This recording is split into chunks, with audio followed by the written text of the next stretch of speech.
Okay. So, hello students. So, this is M. Madhuri Chitra. So, our subject is digital signal processor and its application. So, the name itself, you know that about it's a degree stopping paper. So, but it is really easy when you study the concept thoroughly and you understand the concept thoroughly. It's very easy. Okay. First of all, it's a introduction. So, in today's class, we are just giving the introduction about the topics.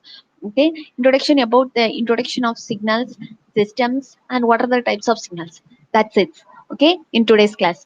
So we are going one by one. So we will get the more knowledge about the signals first. So it's a DSP subject. So you should know what is DSP, right? So first we will go in that way. What is DSP? It's a mathematical and algorithmic manipulation of discretized and quantized or naturally digital signals in order to extract the most relevant and pertinent information that is carried out by the signals. I think most of the students don't know what I should read. Okay, just let us understand by through the one example. Okay, so this is signals. So just think about the rectifier. I know that most of the students know about what is rectifier and what is the function of the rectifier. Rectifier is normally used to convert AC to DC. Okay, so it is a signal which to convert from AC signals to DC signal, right? So signal is to process. So here just consider that one signal is and that is a rectifier. The rectifier will convert from DC to AC to DC signals. So during that intermediate, so the DSP system will get the information from that conversion from AC to DC. Okay, so it will get an most mathematical and algorithmic manipulation of discretized and quantized. So it will get the information from the signals, and it will extract the information for a most relevant and pertinent information that is carried by the signals. Okay, so that is known as the DSP. And what are the importance of using DSP? Why we are study that? So we should know. For an example, if you are studying the signals, so we should know about the information about the signals. Okay, so physical or mathematical information about the signals. So we should study about that DSP processor. So by using the DSP signal, the signal is to be processed, and after that we will get the processed signals. That is, we will get the information about that signal. So in this tomorrow's class, we will get more depth information about the systems. Okay, by using on examples. So shall we move on to the next topic? So that is what is signals. A signal is a physical quantity so that varies with time, space, or any other independent variable. So that is example rectifier. The AC signal is converted to DC signals. So the in motor the electrical signal is converted to mechanical energy. For an example, signals. So signal means it is a physical quantity. So normally it is a physical quantity. Already I explained in rectifier. So in rectifier the AC signal is converted to DC signals. So in motor, the electrical signal is converted to mechanical energy. A signal is a physical quantity, so that is varies with the time, space, or any other independent variable. So example is rectifier. The AC signal is converted to the DC signal. Motor, the electrical signal is converted is also to mechanical energy. So I took these two examples because in power electronics labs we have already did in the rectifier. So in the rectifier we are giving the AC signals, right? So the AC signal is converted to DC signals.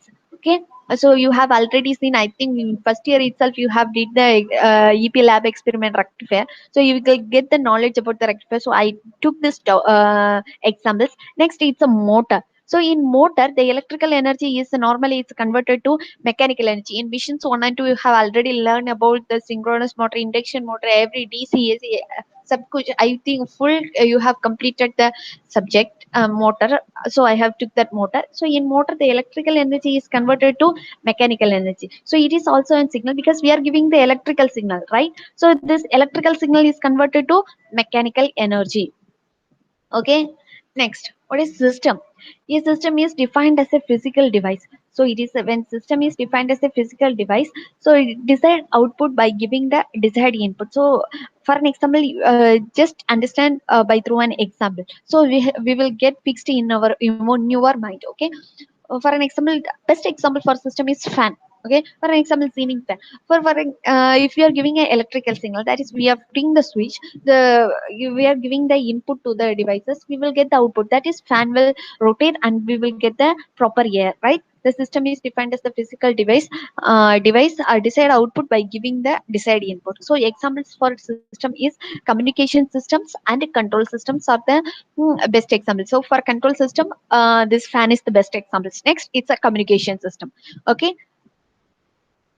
Next, various types of processing. What are the types of processing are present during the in the DSP? So I have just first I will read that one by one and will explain. So first of all, modulation and demodulation. Why we are doing that modulation and demodulation? Because these are the various types of processing and about the various types of processing and its responsibility.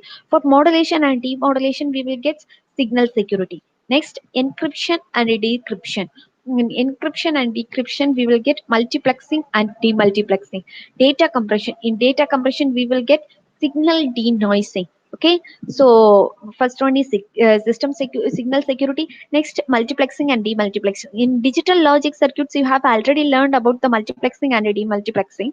So next, data compression. Data compression means it's a signal denoising, filtering for noise reduction, that is speaker or system identification, signal enhancement or equalization, that is used for audio processing, image denoising, enhancement, watermarking. So these are the types of processing that is used for reconstructing the signals.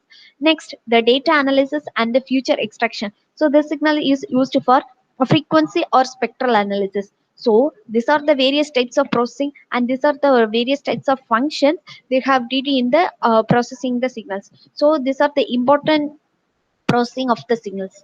Okay. Next, so you have learned the three things, that is what is signal, systems and is processing. Okay. Next, we are going to learn about the types of signals. Basically, there are two types of signals. What are they? There are continuous time signals and discrete time signals. Okay. Next, first of all, that is continuous time signals. In the continuous time signals, the signals it's the single amplitude and time is continuous, and it is known as continuous time signals or analog signals. This will have some value at every instant of time. The electrical signals derived in proportion with physical quantities such as temperature, pressure, sound, etc. are generally continuous signals. So other examples of continuous signals are sine wave, cosine wave, triangular wave, etc. For an example, so normally this is the example. So in next slides I will explain through one example, so you will get a better understanding about continuous time signal. This is just a definition. Okay, a signal of continuous amplitude and time is known as continuous time signal. So it has a continuous time and amplitude. So it is also known as the continuous time signal is also known as analog signals. This will have some value at every instant of time. The electrical signals derived in proportion with physical quantities. I know that the electrical signals are already mostly derived in physical quantities such as temperature, pressure, sound, etc. are generally continuous signals. Other examples of continuous signals are sine wave, cosine wave, triangular wave, etc. Okay. Examples of continuous time signals. Okay, the examples of continuous time signal is first one is human voice. So just think that, imagine, for example, if you are speaking through a mic, right? So this mic will the output will is given to the speaker. Okay, so in this we will see that what are the process we will carried out from the mic to the speaker. Okay, so this is a continuous from the human voice is a continuous time signals. So how is it possible again continuous time signal? Let's see. Okay, it's a human voice is an example of analog signal, right? Analog signal is a continuous time signal, right? So when you speak, the voice produced through air in the form of pressure. Okay, pressure waves. Thus, that belongs to a mathematical function. So it will belong to a mathematical function having independent variable of space and time and their values corresponding to air pressure. Okay. Another examples of that I mean that voice that produced through air in the form of pressure waves. It will produce through pressure waves, and that belongs to a mathematical function having that mathematical functions having independent variables of space and time and the value corresponding to air pressure. Another example is sine wave. So here we see that the sine wave. In sine wave, it's the amplitude and also are continuous in nature. So it is a continuous time signal. Here we will get that y is equal to sin x. We are giving that input sin x, so here x is an independent variable. Okay. So that's all about the continuous time signal. Next, discrete time signals.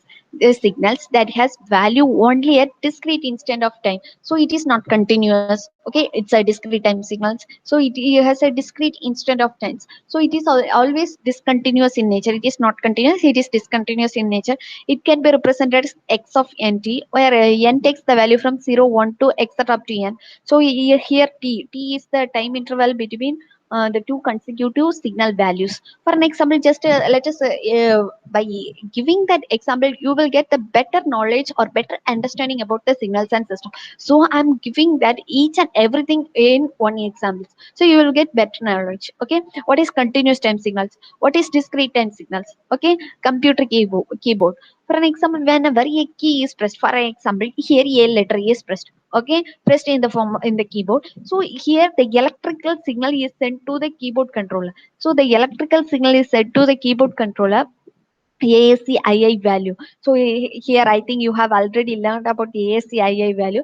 So I don't need to explain here itself. Okay, value that particular key. For an example, the electrical signal that generated the keyboard A is pressed. So keyboard A is pressed. The information is carried out in the of digit 97 in the form of zeros and one. You have already know that digital. You have learned in digital logic circuit full of zeros and ones, right? So here 0 and 1, which is the ASCII value of character A. So here that zeros and ones, so which is a ASCII. So for each and everything there is a value string. For an example, we have pressed A, right? So in this keyboard, when we are pressing that A symbols, that A has some values, it will generate in the forms of 0 and 1.